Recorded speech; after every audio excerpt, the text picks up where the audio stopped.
America, it's time for some straight talk. You love your phone. Look at you. You hardly put it down. But you don't love that expensive wireless plan, do you? So what if I told you can keep that phone network and number 2 for a lot less? Well, this is me telling you, it's time to switch to Straight Talk, guys. Bring your own phone and get unlimited plans starting at just $45 a month on America's largest, most dependable 4G LTE networks. Straight Talk Wireless, only at Walmart. Savings may vary. Please refer always to the latest terms and conditions of service at straighttalk.com. I have to correct one thing quickly, and we were just talking about my dad. Your dad would be very upset with you. My right dad now. would hobble me. He would.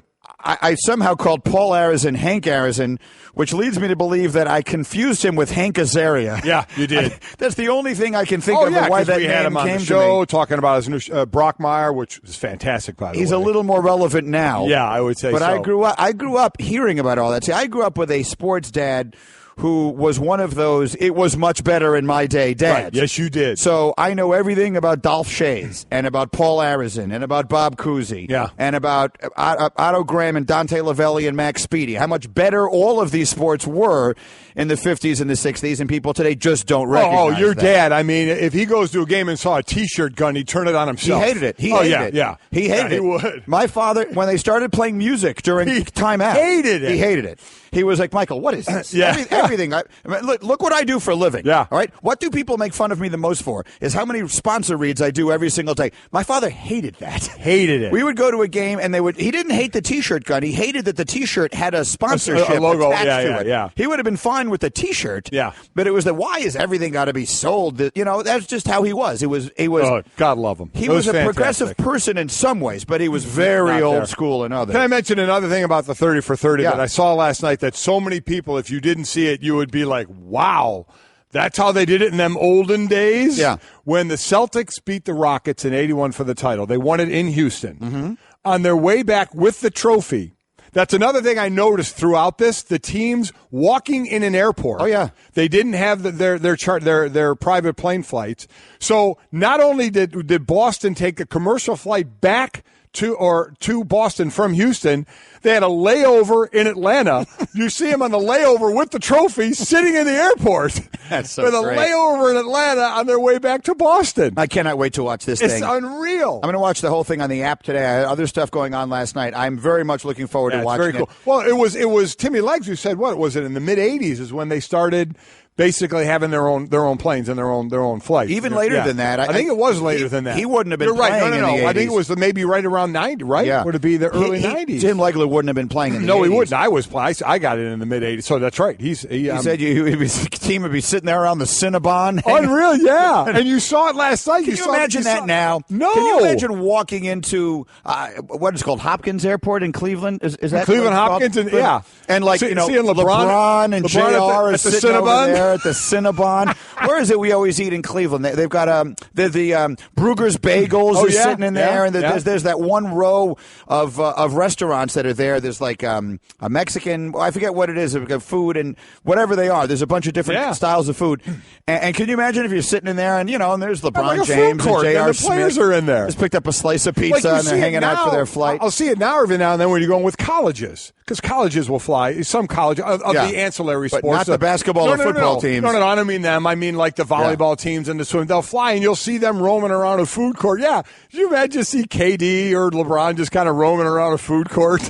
I mean, what would actually happen, right? You couldn't get them through there. No, and you these guys are just walking around sitting there like, nothing new, nothing crazy. That reminds me of another question. I'm never going to get to the things I planned today. No, we're not. But that's fine. If you're LeBron James, I'm just using him as okay, let's even use Kevin Durant now. He's on top of the world. And he's 7 feet tall. So he cannot hide anywhere. Right, 6'10", 3/4. 6'10" and 3/4. Yep. But he's awfully close to 7 feet tall. He is. He is impossible to hide anywhere. Right. There's nowhere, certainly in the United States and the overwhelming majority of planet Earth, that he can go that everyone doesn't know who he is. Would you trade places with that? Take everything else. Take the amount of money that he makes and everything else that he has and all of that and take into account all of the whatever concessions you have to make for that. Like you can't just You love going to the movies with you, and you're a pretty famous guy, and you're a pretty big guy. Yeah. But you can go to the movies with your family. Sure, and all I have that a kind few of people stuff. here and there. Yeah, but hey, Golic, love you, whatever. Nothing like what these guys would go Those guys, there'd be a stampede. Yeah. It would be a stampede. I think I still would, because I think you get used to it. I don't know how much they get used to it, but you understand it. It's not like you're talking about putting someone who's never had it right into it full go. Right. Well, these guys have certainly built up to that, to have the massive crew around them. So to whatever way they can get used to it, if they ever do, I don't know. See, if you're a really, really famous actor, who would be a famous actor who would get swarmed right now? Well, if you're Justin Timberlake or someone like that, you can put on a baseball hat and sunglasses and go out in public, and frequently people will not recognize you, right? You can hide yourself in plain sight, for lack of a better word. If you're 7 feet tall, you can't do that. Kareem wasn't, Do you remember the time? No, Kareem, was it Kareem? Yes. Couldn't get in. Someone wouldn't let him into an arena because he didn't have the proper credential, and they couldn't. He had a credential, but he didn't have ID, so they couldn't confirm it was him. The person was not willing to just acknowledge this is Kareem Abdul-Jabbar. Now, you could say that person was just doing his job, or that person should be fired. Well, I mean, it's a combination of the two. Yeah, there's a guy. There's a guy here says he's Kareem Abdul-Jabbar. Says he's Kareem. Do the lines from Airplane. See if he knows them. I mean, that'd be the first question. There's a guy here says he's Kareem Abdul-Jabbar. Is he 7'2"? Yeah. No, he's 5'9". He's 5'9". Okay, well, it's probably not him. So that's the point. If you're Kareem Abdul-Jabbar, you have been recognized every single day of your entire life, basically, going back to, if you see the pictures of him at Power Memorial High School on the Upper West Side of Manhattan in the early 60s, when everyone else is 5 foot tall and he's 7 foot tall, he has been recognized everywhere he's gone, every minute of his life, every single day since then. As I said, I think you grow accustomed to that. Now, how you deal with it, because he was a very quiet. In fact, there was a talk in the show last night how he had was the face of the league, and they didn't think it was good for the league because. And he even admitted it in the interview, saying he did not treat the media well. He looked at them as kind of a distraction of what he was trying to do with playing, and didn't treat them well, and was very quiet and kind of aloof, afraid to aloof. Didn't want to approach. He had that reputation. Yeah. It's interesting because he's such an incredibly thoughtful, intelligent person. Yeah. But, I mean, the personalities were unbelievable on those teams. But you know what? We have it now. I mean, the truth is, Warriors, Cavs, they're going to make a 30 for a 30 on someday, and it's going to be good. I mean, it will be a good one because of the personalities involved. Look at the dimensions of pressure. Look at the whole KD story arc from 3-1 up last year against these same Warriors, to losing, to the decision to leave, to all the criticism, to all of that, to going back to OKC, to the cupcakes, all of that stuff, which we have now just lived. 20 years from now, when we're watching it and saying, wow, I forgot all about that, exactly right. Will be fascinating. It will. LeBron and his place in history, and he loses, and people saying, oh, he's never going to be as good as Jordan. This is the stuff that 30 for 30s are made of. I agree. So, we're kind of living through it right now, and it's just so fresh in our minds that we're perhaps not giving it the credit that it's due. Can I get my PTI in quickly here, and then we'll get Lover to Shove it, because I've been promising this all morning long. The Lakers worked out Josh Jackson and De'Aaron Fox yesterday. And Fox and Lonzo Ball. Lonzo Ball, and I feel like Lonzo's father, to some degree, has staked everything on him winding up a Laker. Well, Laker, yes. Right? He has to be the whole thing, having your own brand and everything. It doesn't just depend on him being a good player, because if he's a good player in Sacramento, it's not the same thing as if he's the renaissance of the Lakers. Yeah, I agree. So now, could they pass on him at 2, particularly with the possibility they might draft De'Aaron Fox ahead of him? This came up with the PTI guys yesterday. I thought their takes on it were really, really interesting. I want to play you the whole thing right now. Lonzo Ball should feel blank that the Lakers worked out De'Aaron Fox today. They should feel relieved that they didn't work him out with De'Aaron Fox, because the last time they played together, De'Aaron Fox cleaned him out. Look, if this happens, if Lonzo Ball is not picked by the Lakers with the number 2 pick, it will be the biggest snub in draft history because of all the hubbub around this particular pick, him being a hometown kid and all of that. And the big baller brand is likely to just evaporate in a giant puff of smoke if this thing doesn't work. I would be very surprised if they didn't pick him, but I think there's a certain nervousness now. What do you think? nervous is my word. Thanks for stealing it. Oh, that's what sorry. he ought to be, is nervous, Tony, because, look, De'Aaron Fox is not some chump runner-up kind of dude. You can make the case that De'Aaron Fox very easily is every bit as good as Lonzo Ball, though I do think Lonzo Ball has a bit of genius, his ability to just his vision and his ability to see the court and teammates. But I know that Irvin Johnson likes both these kids, loves both of them. And you know which one doesn't have a loud-mouthed jerk of a father who makes a nuisance of himself every time the sun rises? De'Aaron Fox doesn't have that. He is a poised kid. He seems to be great. There's nothing wrong with taking De'Aaron Fox if that's who the Lakers want. How good was that? Wow. I mean, listen, De'Aaron Fox is a fantastic player, 6'3". Lonzo is, 6'6"? And everybody talks about just Lonzo's intelligence and knowing the floor and the game and all that. I remember listening to the interview when he met and talked to Magic Johnson and talked about how their games could be similar. You know, obviously we will see. And then let's not forget about Josh Jackson. You know, what a defender he is. Also averaged 16 points a game as well, like De'Aaron Fox did, 7 rebounds as well. But that's the question that everybody asks. If it's close, does the dad come into it as a detriment that costs his son? I've been asking you that for a while. I just can't see it. I just can't see that that's the determining factor. I mean, could you really have him dead even down to the 10th thing on your list to get to number 11? Who's your parents?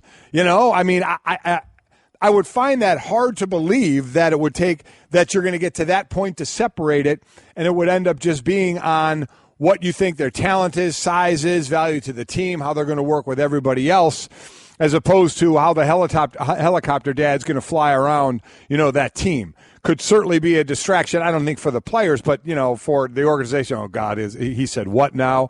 I understand that, but I can't see it being the determining factor. And it's something you'd never know. It's not like all of a sudden the Lakers are taking De'Aaron Fox and saying, well, listen, we just couldn't do it because of his dad. I mean, that's not going to happen. They would never say that. But nervous, I think, is a good word. It will be interesting because there's some great players, potentially great NBA players, I should say, great collegiate players, potentially great NBA players at the top of this draft. Absolutely, and it doesn't end with the names we just named. I love Jason Tatum out of Duke. Big guys tend to take a little longer to develop in the guards. Monk. I love Malik Monk. I think he's going to be a really good pro. There are at least 7. Does that add up to 7? 6 or 7 guys in this draft that have star potential. They won't all become stars. One thing I've heard is that Fultz is going to be number 1. I still haven't heard that, there's a possibility of that not happening. It's a question of who drafts him. Who drafts him, exactly right. Okay. We are Mike and Mike. Great stuff. Schefty's on the way. He's a draft guru. We'll talk to him about that. But first, it is time now for Love It or Shove It. It's time for another edition of Love It. Oh, this is fun. Or Shove It with Mike and Mike on ESPN Radio. All right, Love It or Shove It is brought to you by Grainger, and it's going to be the best edition of this we've done in some time because Bubba's not here. Bubba is in radio control room 6. Back where he all kind of started. Oh, yeah, back in my lair. We have a little shortage on staff right now, so yeah, they need some veterans on the 1s and 2s. Here I am.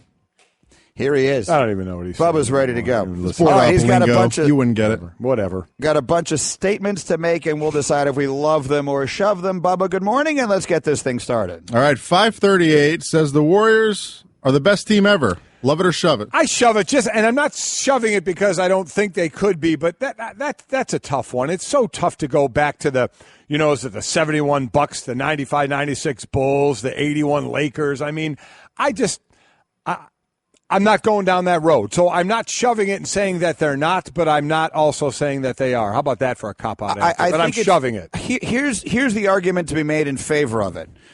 It's not about whether they would beat any of those teams. Right. It's about were they more dominant within the league than those teams were relative to their own era? And the answer is yes. No team has ever been as much a sure lock to win it, including maybe the 96 Bulls were, as close to having zero real competition. I mean, they swept Orlando in the conference final. Well, they were second in margin of victory. Who was first? And was it the team that only had a one loss as well? I can't remember if it was the Lakers. It was in the postseason. They were second as far as... I think it was the 71 Bucks. Was it the 71 I think Bucks? It was, with Alcindor. So, I mean... But I mean, all year long, there was just no competition for them. They were so head and shoulders above everyone all season, from day one through to the end of the finals. I'd have to look at that team if it was the Bucs, what their regular season record was as well. I'm shoving it, though. There's a part of me that I mean, it's so hard to just say, oh, yeah, they're the best team ever. Yeah, that's what I mean. That's why I shove it. But it is a very legitimate claim to stake if you want to make it. I refuse to do it, so I'll shove it, too. But it's a legitimate claim to stake if you want to do it. Bubba, next.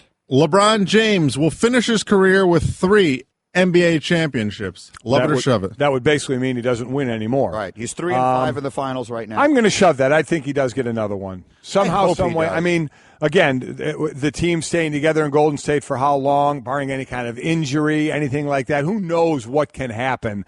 I think he'll get at least one more title. So I'll shove this. I hate to say this, but I will not. I will love it. The shelf life of the great player, of the superstar being the best player on a team and winning championships, starts to wind down at the age he is now. And this Warriors team, to the point you made yesterday, not going away for the next 2 years, maybe it turns into 3. If I had to bet an amount of money that mattered to me right now, I would bet that LeBron does not win another one. And I hope that I'm wrong, but I would not bet that he does. So I will love it. Bubba, next. The most accomplished player in the NBA without a title is Chris Paul. Love it or shove it? Accomplished is the key word. It's a great question. We looked at this ahead of time, so we wrote down a couple of names. James Harden and Russell Westbrook right now might be the best players, right, but not more accomplished. Not more accomplished. Is Carmelo Anthony more accomplished than Chris Paul? Paul, 9-time All-Star, 8 All-NBA teams, 8 All-Defensive teams, led the league in assists 4 times, led the league in steals 6 times, was named Rookie of the Year in 2006. I think he's more accomplished than Carmelo Anthony. Yes. Melo has 3 gold medals. How many scoring titles does he have? I would agree with you. I think historically, Paul does because go of that ahead word of Melo. accomplished. That word, I'm going to love it. I think he is. Is there anyone else we're forgetting? Guys, just throw a name out. Is there someone we're forgetting? Is there a choice that we're not thinking of here of a player who could be deemed more accomplished than Chris Paul? Yoenis Cespedes. And this is why we don't do this. I know exactly. Because if he was here, I would instruct you to punch him in the head. There you go. I'm going to say I love it. He is the most accomplished player.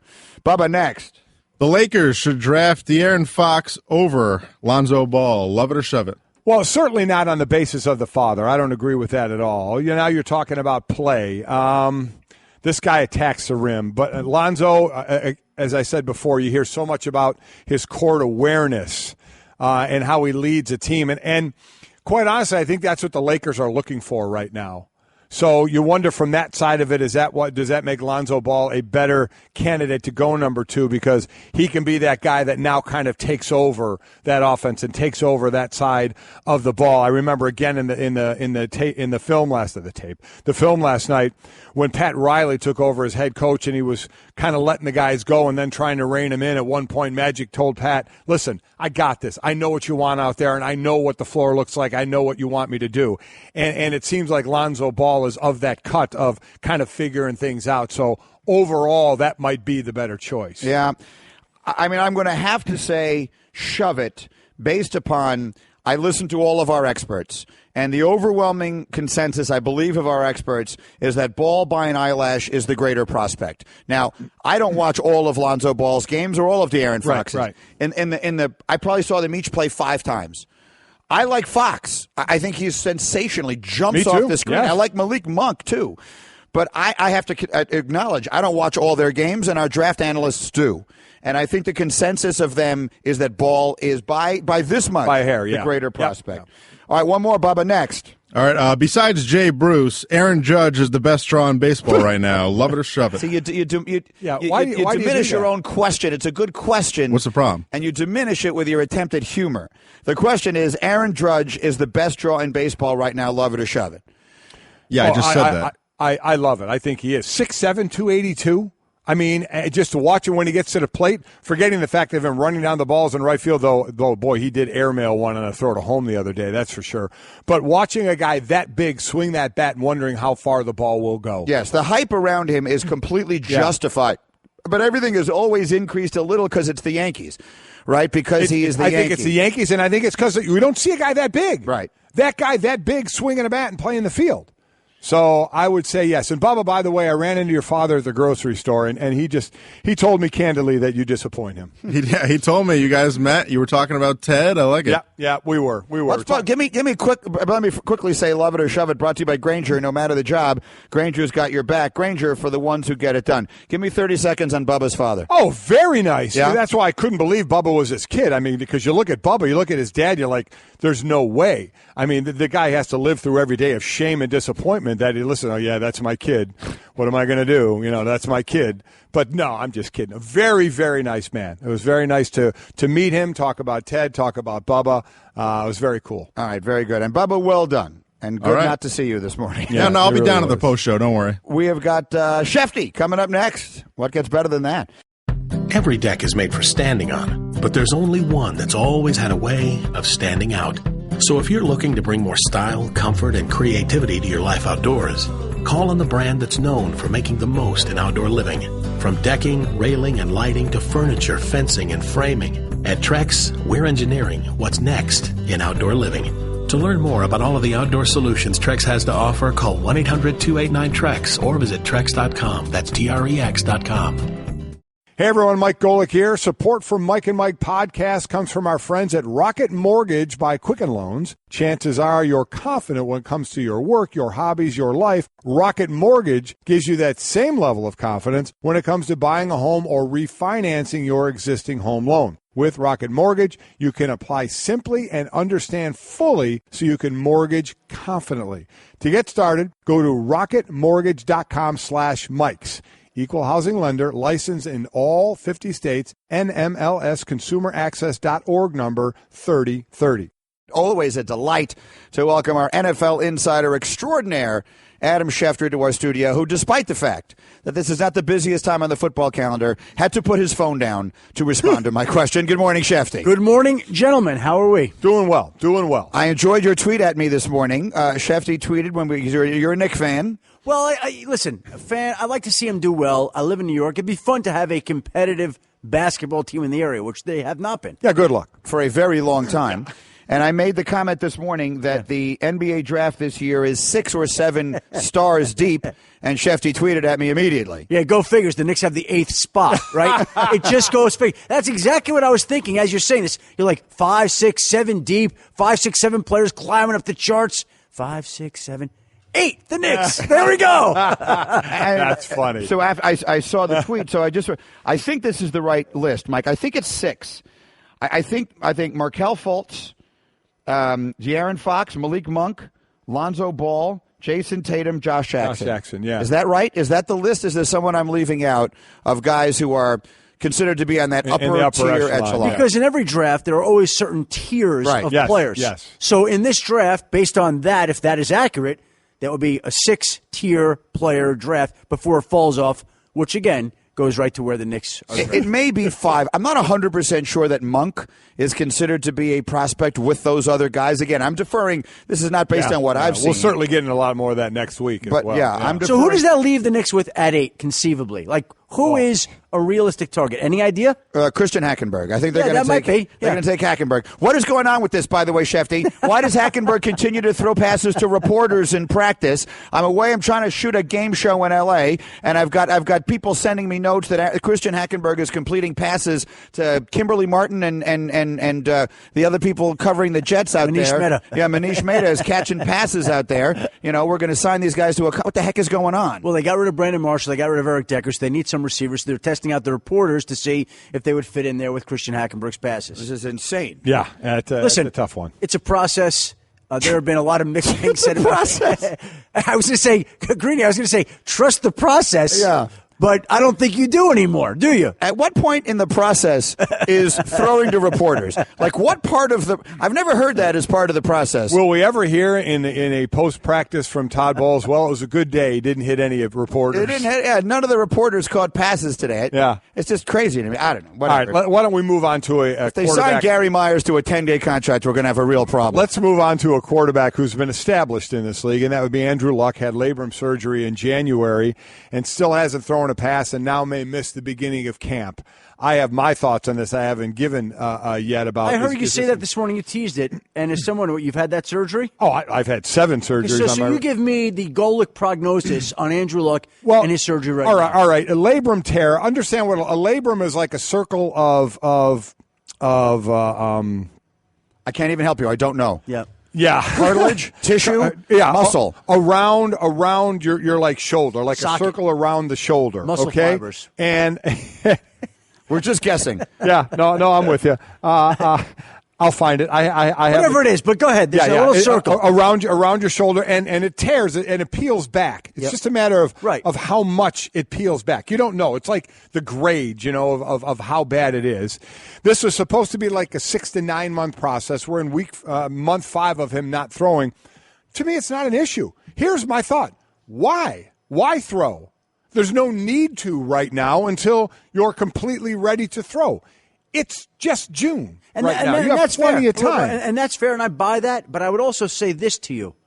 This has been downplayed all along. Yeah. For 2 years, he's had a shoulder injury, and it was no big deal, only it was. It affected his velocity. And then it was a shoulder problem. He's going to have a little surgery. They called it a little procedure. Yeah, that I agree. And now we're 5-6 months, and he still hasn't thrown. And he still doesn't know when he's going to throw. He may not be ready for the start of training camp. See, that's obviously June doesn't matter, Schefty, but July 28th, does it start to matter? No, I think it does start to matter. Again, you're talking about the most valuable body part on one of the best young players in the game. And so it is injured, and there's uncertainty. And we think he's going to be fine. And we do. He's going to be back. Just to the word, it is cartilage. It is that ring of cartilage around that shoulder joint. Thank you, Dr. Golic. Well, yeah, because God knows I've been there with that.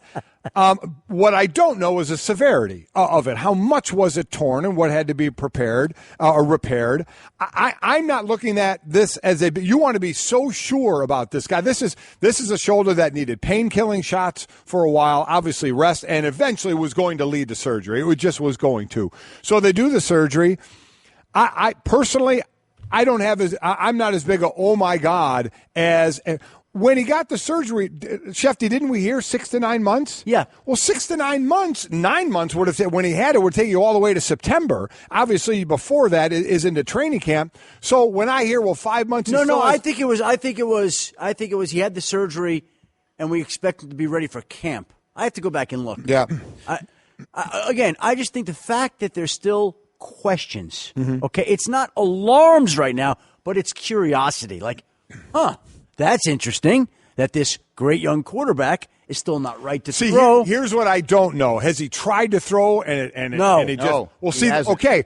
That's why I don't have a problem with it, because they're making extra sure that, it's going to be as healed as can be before he does throw. If he had tried to throw and it was still hurting, I'd be going, okay. Now we may have a little bit of an issue here. But I think they're just giving it and padding the time on it, because here's the thing. We know Andrew Luck can pass the football, and we know he can play quarterback in this league. So let's just make sure we're in no position to re-injure this thing and maybe wait way more time than we should, because if he doesn't pick up a ball until August, do we think he'll still be able to throw the ball? Yes. I'm asking you. He'll be able to throw it, but how significant, if this was a guy, he is an established player and has been there a long time, but there's new pieces every single year. At what point does it become a problem? He says he's never gone this long since he was 7 years old without throwing a football. I would say if you're talking into that third game of the preseason, you may have a little bit of an issue. He can't throw a ball. But if he can't throw a ball until August and starts throwing August 1st,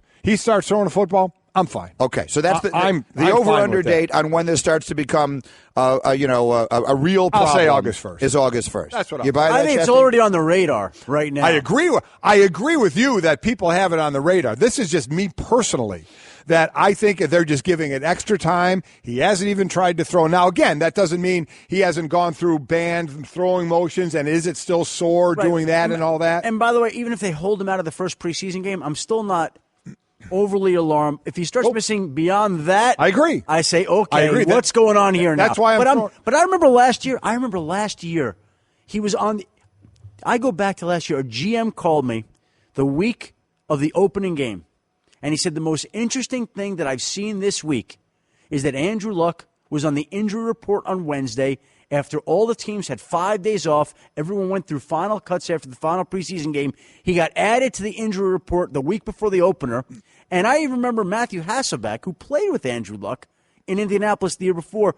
And this is where, when you sit down with certain people, they see the game in certain ways. We're sitting there the first Sunday of the season last year, and Matthew Hasselbeck says, Andrew's wearing the extra pad on his shoulder, the padding that he likes to wear when his shoulders hurt. And I remember somebody the year before saying his shoulders hurt. So now we've got GM saying, what's he doing on the injury report? This is weird. Something's going on with his shoulder. Matthew Hasselbeck saying he's got extra padding on that first Sunday, has the surgery, been bothering him since 2 seasons ago. Right, he was playing through it. It's a major injury. He was trying to play through it. And when you try and play through something that's tearing, the possibility of it tearing more continue to hurt. That's why you get the pain-killing shots to try and play. And then the one thing I was happy about is sometimes after a season, you wait to see if it's going to heal, and then if it doesn't, all of a sudden you hear a guy's having surgery in May. Luckily, he had it right in January. He said, you've lived with this, you tried to play with it, hasn't worked all that well, let's just go in and take care of this Cam thing. had it in March. That's exactly right. I mean, that's because, listen, the last thing in the world you want to do is get opened up. So that's why they'll try and give it time to heal before, and that's a last resort thing. But then you look back and you go, oh, God, last resort, now we're doing it in March or April. That just sets you back even more instead of, we would all form a line in January, to walk in and get an oil change, quickly scope or something and get it done. We are Mike and Mike. Schefter's here with the Straight Talk, brought to you by Straight Talk Wireless. Best phones, best networks, no contracts. We're presented by Progressive Insurance. Our phone guests on the Shell Pennzoil Performance Line. Schefter can stay, right? We got a couple of other things to get to, Odell Beckham and more. And now, insurance-minded speeches from Geico. Let's talk about power. To illustrate this, allow me to tell you a story about how I moved a tow truck 25 miles using only my index finger. I was stranded with a flat tire. I opened the Geico app. Then, with a few taps of my finger, I beckoned emergency roadside assistance and a tow truck to my car. I invite you all to unleash the full potential of your fingertips with the Geico app. Thank you. Schefter is here. You see him on NFL Live, weekdays 1:30 Eastern, and his latest podcast, Know Them from Adam, is available right now on the ESPN app, and you have the quarterback Phillip Rivers of the Los Angeles Chargers, and that's going to take a little getting used to, is saying Los Angeles Chargers, but I know you have some really interesting stuff with that. He was great. I think he's one of the least talked about superstars in our game, and he's fascinating. He's got 8 children, so I got him on this week because Father's Day is coming up. Right. Wanted to talk about being a father of 8. And he is open to the idea of having more children, if that is the plan of the Lord. So he basically would like to have more. Asked him about his advice for his kids. I'm telling you, this guy, listen to this. He's great. He is great. He is really, really good. Give me a taste. What's the advice? Well, don't give it all away, but give us a little taste. Well, there are 2 things that he always tells his kids. One of them is a Latin expression that I thought was great, which I had a hard time pronouncing initially, but I finally figured out how to do it. The other one is he tells them everything matters. Everything you do matters. School, chores, homework, everything matters. And it's something that he preaches to them, and he just speaks about it in a very passionate way. And that guy gets less attention for more of what he's accomplished than anybody in the sport. Was he at all contemplating not going to L.A., or was that just... No. And, in fact, I asked him about how much longer he wants to play. We've heard Ben Roethlisberger, same draft class, talk about maybe retiring. He wants to play 2, 3, 4 more years. Like, he wants to keep going, and then he wants to become a high school football coach. He wants to coach his 2 sons because he loves that, because he feels like it just gives him great satisfaction. But, no, that is not in his vocabulary right now. He wants to keep playing and keep playing for a while. The Know Them from Adam podcast on the ESPN app. Download and subscribe today. Thank you. What can you tell us about Odell Beckham Jr.? Well, listen, he was out there yesterday, and I saw a lot of people say, hey, he denied that this was contract-related, his absence from the OTAs. To me, he was just evasive on the topic. He didn't say it was or wasn't. He just avoided the topic and talked about what the Giants have essentially demanded from him, which is more maturity, more accountability. And he said he spent his time out in California. But I will say this, whatever he said doesn't matter.